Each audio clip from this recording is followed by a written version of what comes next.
on the writer of this book. After Malachi, God would be silent for many hundreds of years until the silence is broken by John the Baptist.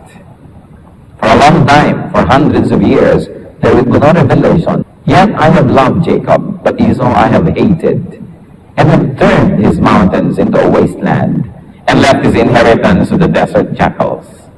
Edom may say, though we may have been crushed, we will rebuild the ruins.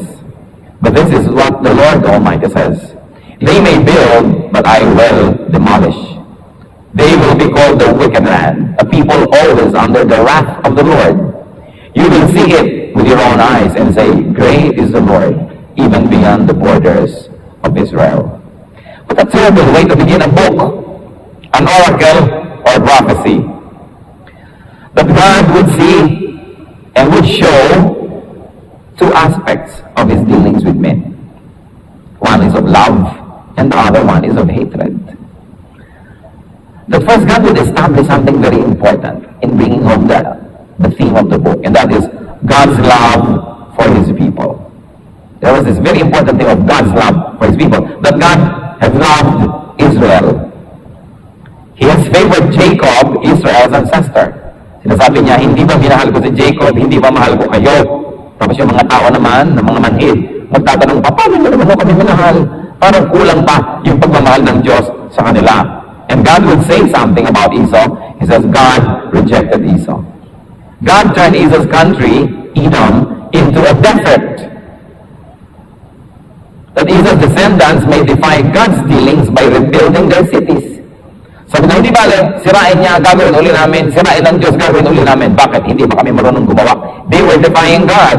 But God said that God would tear down whatever the Edomites would build.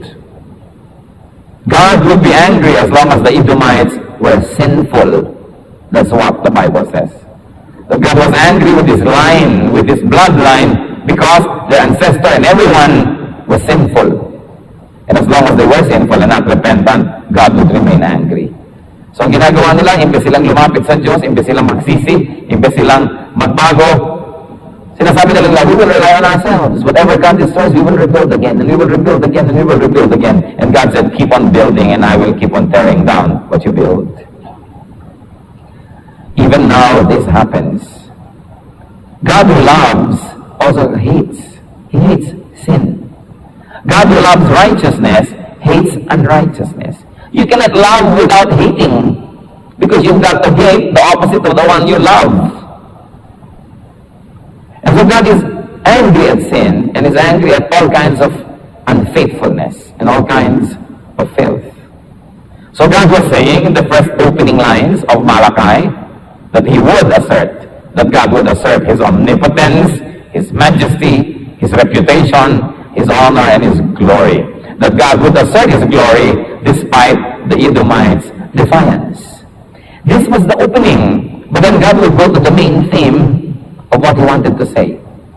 In-establish lang niya kung sino siya, marunong siyang umibig, marunong siyang magalit, marunong siyang magbigay ng gantimpala, at marunong din siya magparusa. To establish a more important message, because God, in this book, was displeased. We see here a God who is terribly displeased. So let's take a look at God's hatred for the people's offerings. God hated something that the people were giving him. That would be Malachi 1:6, and so on. A son honors his father, and a servant his master. If I am a father, where is the honor due to me? If I am a master, where is the respect due me? Says the Lord Almighty. It is you, O priests, who show contempt for my name. Ang ganda nga naman na sinasabi niya ako, ang tatay binibigyan ng honor, ang master binibigyan ng honor, o ako ngayon, tatay niyong lahat, Lord God Almighty, nasa yung honor na binibigyan niyo sa akin? Sabi at kayo pa, mga leaders ng church, mga priest pa, kayo pa, ang papakita ng pagbaliwala ninyo sa aking pangalan. Ano nga ba ang reklamo ng Diyos dito? But you ask, how have we shown contempt for your name? You place defiled food on my altar. But you ask, how have we defiled you? By saying that the Lord's table is contemptible. When you bring blind animals for sacrifice, is that not wrong? When you sacrifice crippled or diseased animals, is that not wrong? Try offering them to your governor. Would he be pleased with you? Would he accept you? Says the Lord Almighty. Now implore God to be gracious to us. With such offerings from your hands, will he accept you? Says the Lord Almighty. Oh, that the one of you would shut the temple doors, so that you would not light useless fires on my altar. I am not pleased with you, says the Lord Almighty, and I will accept no offering from your hands. My name will be great among the nations, from the rising to the setting of the sun. In every place, incense and pure offerings will be brought to you my name, because my name will be great among the nations, says the Lord Almighty. But you profane it by saying of the Lord's table, it is defiled, and of its food, it is contemptible. And you say, what a burden, and you sniff at it contemptuously, says the Lord Almighty. When you bring injured, crippled, or diseased animals and offer them as sacrifices, should I accept them from your hands? Says the Lord God. Cursed is the cheat, who has an acceptable male in his flock and vows to give it, but then sacrifices a blemished animal to the Lord. For I am a great king, says the Lord Almighty, and my name is to be feared among the nations. May the Lord bless us through this very interesting reading. That the Lord shows his anger and his displeasure. And what was that about? God was angry about the people's offerings. Dinadala ng mga tao na offering sa temple yung mga hayop na bulag, mga lumpo, mga may sakit, at doon pang nakaw.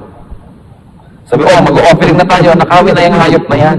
At yun ang dadalhin sa offering. Samantala, ang linaw-linaw ng inutos ng Diyos sa Leviticus 22, verses 18 up to 23, speak to Aaron and his sons and to all the Israelites and say to them, if any of you, either an Israelite or an alien living in Israel, presents a gift for a burnt offering to the Lord, either to fulfill a vow or as a free will offering, you must present a male without defect from the cattle, sheep or goats, in order that it may be accepted on your behalf. Do not bring anything with a defect, because it will not be accepted on your behalf. When anyone brings from the herd or flock a fellowship offering to the Lord to fulfill a special vow or a free will offering, it must be without defect or blemish to be acceptable. Do not offer to the Lord the blind, the injured, or the maimed, or anything with warts, or festering, or running sores. Do not place any of this on the altar as an offering made to the Lord by fire. You may, however, present as a free will offering an ox or a sheep that is deformed or stunted, but it will not be accepted in fulfillment of a vow. In other words, napakalinaw ng inuutos ng Diyos. Kung kayo may ipinanata, meron kayong isinumpa, may ipinangako kayo, meron kayong mga dadalhin, kailangan walang defect. Eh ang mga tao, anong ginagawa nila, dinadala nila? Nagdadala na sila ng mga bulag, yung mga hayop na ang dami-daming sugat, may mga galis. Pagkatapos pag nandun na sa altar nila, sabi, kadiri naman yung mga nandyan. Sila ang nagsasabi, they were saying, this food is defiled, walang kwenta. Pero sila mismo ang may dala. Sabi nila, hindi nyo ba ako na-insulto niyan? Ako na king of heaven and earth, who gives you everything, tapos ang ibibigay nyo, ganyan lang. Mga tira-tira, binemenos, tinitipid nyo ang inyong mga offering, yung mga mabibenta ng mahal, ipinemaintain ninyo, o yung kayo ang kakain, tapos yung pinapadala nyo sa temple, mga ganito, may mga kutakot-takot ng mga kulugo, at mga deformities, tapos kayo mismo ang magdidiri sa sarili nyong dalang offering, at pipintasan nyo ang mga offering dito sa aking table. So let's take a look at the offerings. The offerings insulted and embarrassed God. Nasa ring glory ko, sabi, this is embarrassing. Para bang ang laki-laki mo ng tao, tapos may magbibigay sa'yo ng piso. Oh, piso? Bakit naman itong binibigay mo sa akin? Anong mabibili nito? Eh, tao lang tayo, tumatanggap sa kapwa-tao. Kung minsan, insulto ka, binigay lang sa'yo. Debo mo pa naman. Dim po na may sulat in check na good morning. Oh, ito lang. Wala na bang iba? Eh, ano ba yung Diyos who is King of heaven and earth? Sabi mo, ganito ba ako ka-cheap? Ganito lang binibigay nyo? And yet the people were cheapening their worship. So the offerings express contempt of God's altar. Yung ang contempt of human court, malaking bagay na yun, pwede ka na makulong eh. Yung pang contempt of God's altar, hindi yata yun biro. Yung offering ng mga tao, it was equal to saying, what's so great about the Lord? Pwede na yan. At alam nyo, yan ang sakit ng mga Kristiyano hanggang ngayon. Yung bang, pwede na ito. Kakanta, hindi memoryahin ang kanta, pwede na yan. Sasayaw, hindi nagpa-practice, pwede na yan. Mag-o-offering, sila pula po ang ilalagay sa offering, pwede na yan. Diba? Tapos yung mga 3 personas, laging dinadala sa Rustans. Tapos yung mga si Bonifacio, pwede na yan sa offering. Rizal. No? So, pwede na yan. Hanggang ngayon, sakit yan ng mga tao. Sabi ng Diyos, nakaka-insulto kayo ah. Ano ako, Diyos ang barya-barya? Diyos na ganyan-ganyan lamang. People, through their offerings, dishonored God. They dishonored God. So, subukan nyo ibigay sa inyo mga gobernador kung tatanggapin niya, binibigay nyo. At kung makakakuha kayo ng pabor sa mga gobernador nyo dahil yan ang binibigay nyo. Tapos ako, na Diyos na nasa langit, ganyan lang. How can your offering be acceptable to the all-powerful God? So the offering also displeased God. It was a source of terrible agony and displeasure that God was being insulted by the kind of offerings the people were giving Him. So the offerings, because of that, were useless and unacceptable. And to top it all, the offerings were counted as sin. Akala nyo ba, hindi kayo nagkakasala sa offering nyo? Kasalanan yan. I demand the best. I deserve the best. Tapos ganito, kasalanan ang ginagawa nyo. At ano pa po ang nagpalala sa problema ng bayan? The people were complaining. The people considered offering to God a burden. Sabi niya sa verse 13, sabi ni Lord, and you say, what a burden! And you snip at it contemptuously, says the Lord Almighty. Nabibigatan pa kayo ngayon, nagre-reklamo pa kayo na nag-offering. Para ngayon din ang mga tao, naku, pag-hirap-hirap ka ng buhay. Meron pang donasyon, wala pang libre. Ang mga tao, lagi na gusto kabig ng kabig. Pagka sa Diyos hingi ng hingi, pagka magbibigay na ang kukunat. Lagi na lang, wala pang libre, wala pang discount. Puro ganon. Sabi ni Lord, at sasabihin niya pang what a burden. Paano kayo nag-burden sa binibigay niyo sa Diyos? Eh lahat naman ang tinatangkilik niyo galing lang sa Diyos. You were born with nothing, and you will die with nothing. You brought nothing into the world, and you cannot take anything out of the world. Everything that you enjoy now is just a gift from God. So why will it be a burden to give back to Him? Sabi ni Lord, nakaka-insulto kayo. Reklamo kayo ng reklamo. And even now, many people do that. Reklamo ng reklamo. Merong ministry, nagreklamo. Merong duty, nagreklamo. Ano ba naman dito? Ang hirap-hirap naman dito. Wala niya tumutulong sa akin. Mga nanay-nanay na may dalang anak, ano ba naman dito? Saan ba talaga ang anak ko dadala na Sunday school? Reklamo ng reklamo. Pasalamat kayo, may Sunday school lang yung mga anak. Puro nila kumisa ng mga tao, personal convenience lang nilang iniisip. Meron pa mga nagreklamo, Pastor, pagka naman na nag-worship, naaabala ako sa mga dumadating na late, dumadaan pa ako sa likod ko. Eh di pumunta kayo na sa gitna, para walang dumadaan na sa likod nyo. Paano? Uupo kayo sa mga dulo. Gusto nyo madaling pumasok, madaling lumabas, eh ang dami pang bakante doon sa loob. Pero siyempre, dadaan lang kayo, alam ka naman lumipag siya patungo doon sa loob. Tapos magreklamo kayo pag nadadaanan. Alam nyo ba, ayaw na ayaw ng Diyos ang reklamo? Especially in His temple, especially during worship, yung puro complaint.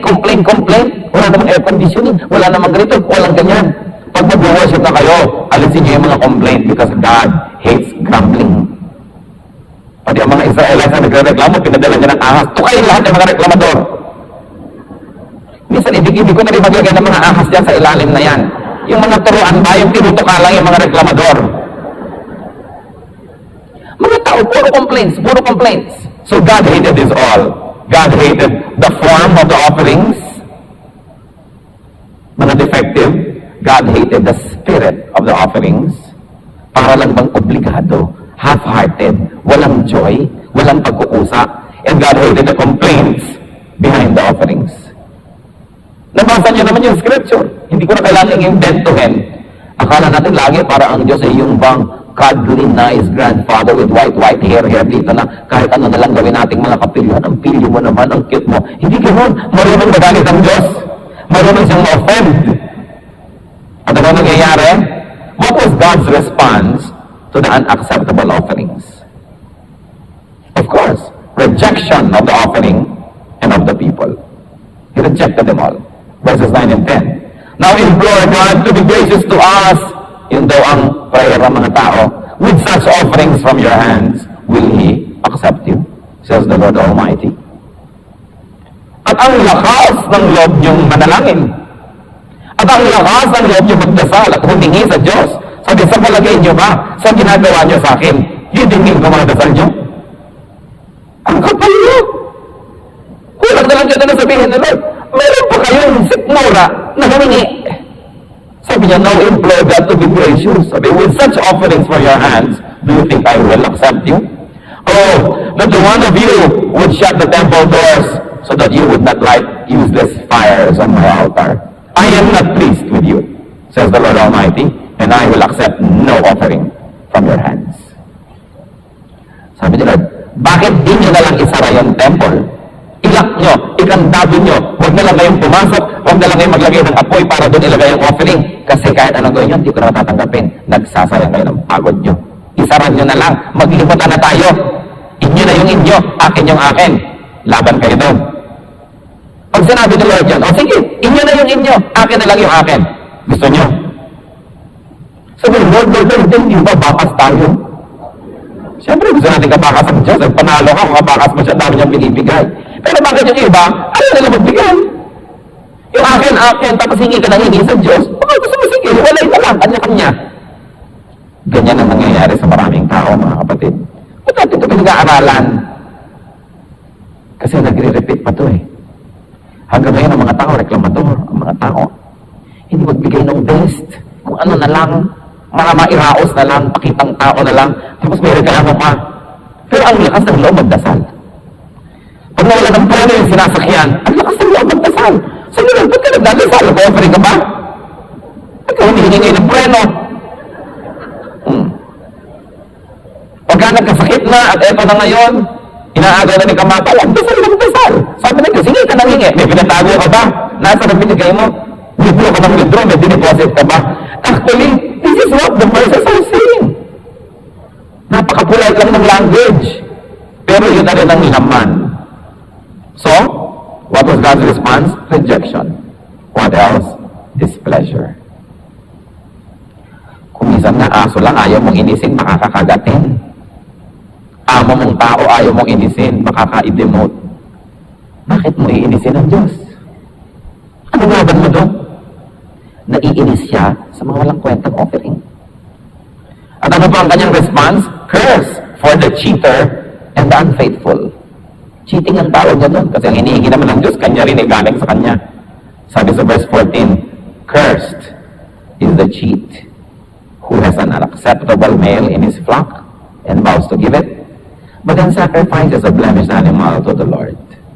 For I am a great king, says the Lord Almighty, and my name is to be feared among the nations. Sabi, may sumpa sa mga mandaraya. Yung mga taong nagpapalit ng isip, sinabi na, ay, ang ganda naman itong ipinanganak na aking flock, i-offer ko kay Lord, at nung lumaki, ay, sobra palang maganda, parang sayang. Wala ba tayo dyan medyo may kapansanan? At yun ang ibibigay, pinanghinayangan, maraming mga ganun kumisan.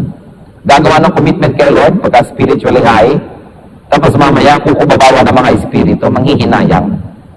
Hindi tinutupad ang kanilang mga pangako. Hindi tinutupad ang kanilang mga pledges. Kinakalimutan ng mga sumpa sa Diyos. Nanunumba lang pagka nasa panganib, kung may kailangan, pag guminhawa na, kalimutan na, sabi, Lord, joke only. Dahil lumampas na sa peligro.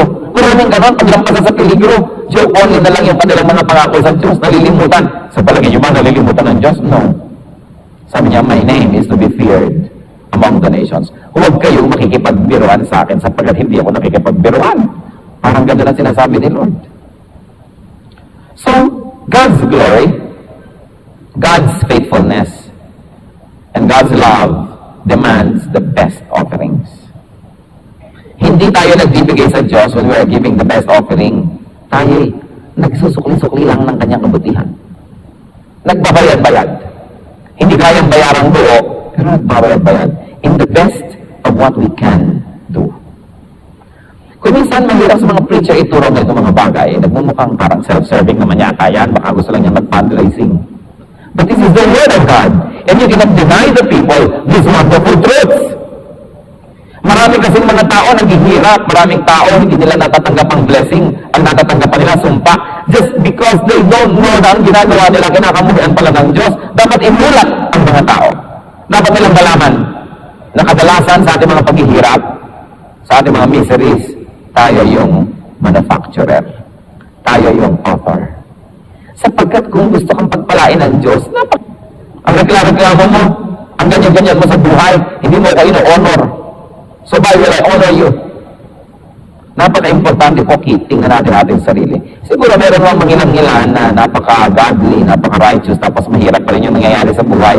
Baka naman trial, pero paminsan-minsan lang yung trial, kadalasan chastisement yan.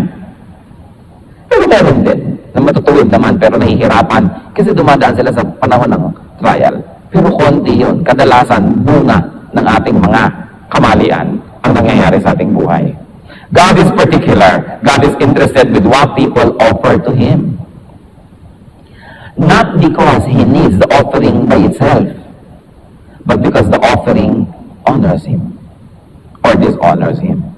Matapos mo naman ibigay sa Diyos, dinidistribute din niya, pinapamigay din niya sa iba eh. Hindi naman para sa Kanya yun eh.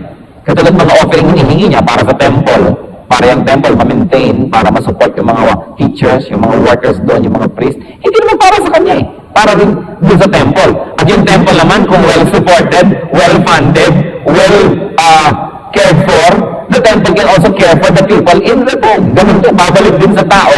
In other words, ibinibigay mo lang doon para rin bumalik sa'yo. So kung gusto mong tipirin yung sarili mo, titipirin mo yung binibigay mo, din yun babalik din sa'yo. Sapagkat sa Diyos naman kung ano yung binibigay mo, yun ang bumabalik sa'yo eh. Kailan ba kaya maiintindihan ng marami how to break out of the poverty cycle is to be generous. Hindi yung mag-isam niya yung dapat uwaes ka, dapat isahan mo yung iba, dapat matalino ka, dapat lansihin mo sila, 1, 2, 3 mo, kasi hirap ka na, kailangan makakuha ka. Kaya na naman bibulang sa buhay yung ganyan. Yung mga lagi na lang nagdadaya, lagi na lang nang uumit, laging nag-umupit, lalo gumagawa ng masama. Kailan pa sila lumuwan? Hindi na. Paulit-ulit din naman ang kahirapan. When will people realize that the key in receiving is first in giving? And it is the duty of every spiritual leader or person or teacher to preach it, because this is the key to people's well-being, that they must be taught to give and to give well.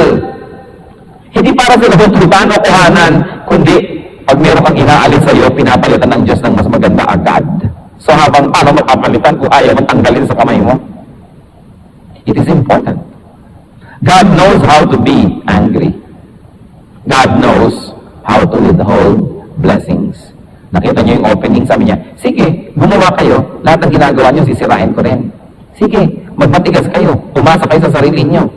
Gawin niyo ng gawin, sisirain ko na sisirain. Hindi magtatagal. Kung minsan sa mga buhay natin, parang nararanasan mo yan. Bakit lahat na lang ng ginagawa namin nagigibak? Bakit hindi na lang magtagumpay, hindi na matuloy? Baka may problema.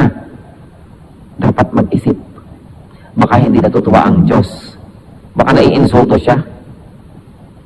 Baka naman yung dinadala nating offering, pampaluwag lang ng ating stock. Kasi masikip na, o i-offer yan.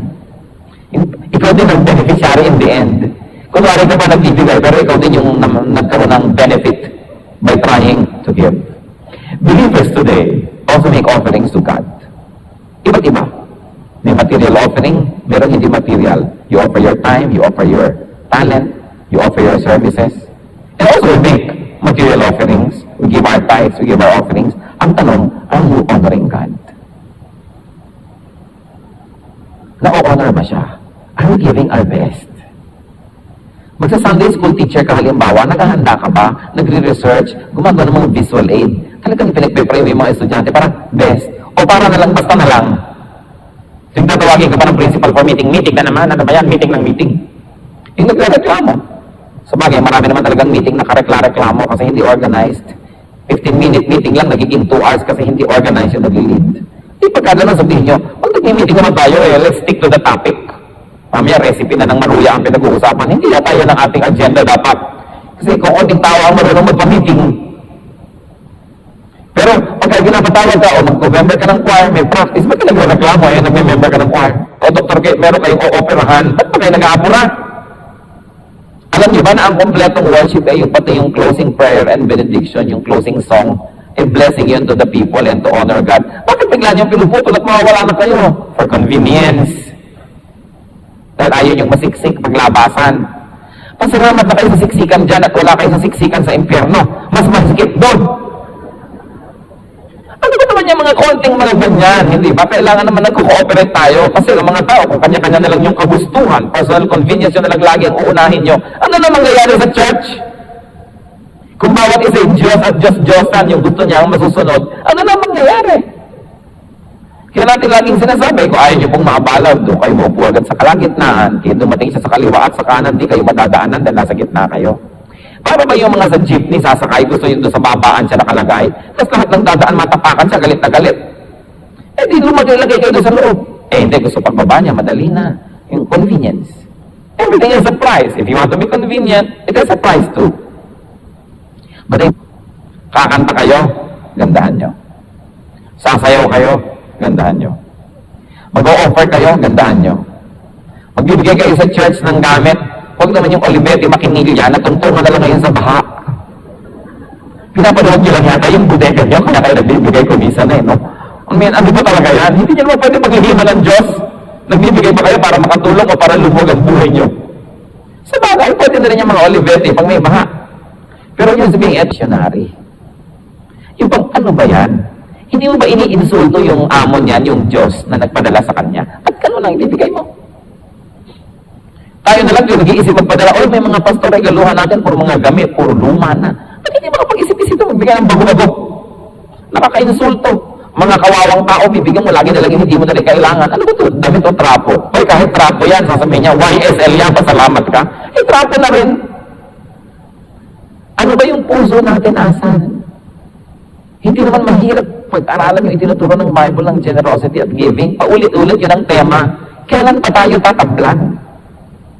Na maging totoo, na yung nadidinig natin, maging totoo sa buhay natin. Hindi lang maging ideya. Do not bring substandard and low quality offerings. And do not complain about your services to God. Magsiserve na rin lang kayo, sige na. Huwag nang magreklamo.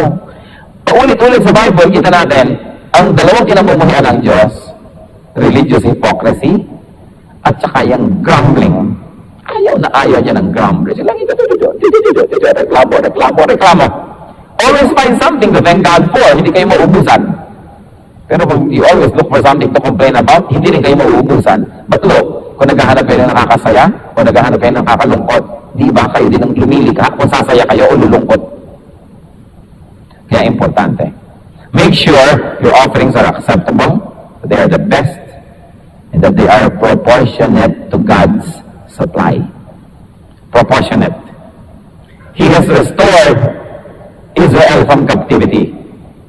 He also has restored us from captivity, from darkness. God has been so good. Give offerings that God loves. Ano ba yun? Talent, time, treasure. God is looking for offerings. Because the offerings tell Him that we submit to Him, that we honor Him. Let's bow before the Lord and review the way we deal with Him. Paano ba tayo mag-offer sa Panginoon? Mag-offer nga ba tayo o hindi? Are we faithful? Are we giving our best? Yung mga best people in their fields, technicians, teachers, specialists, ang sanlibutan lang ba ang nakikinabang sa binigay sa inyo ng Lord na kakayahan, karunungan, edukasyon? Sinusundan nyo ba yan sa church? Nagsasabi ba kayo, ako, meron ako alam sa ganitong area, I surrender my talent, and I volunteer my services.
Yung mga ibigay sa inyo ni Lord ng mga kakayahan, karunungan, kapangyarihan, ginagamit nyo ba yan to glorify God o pang inyo lang?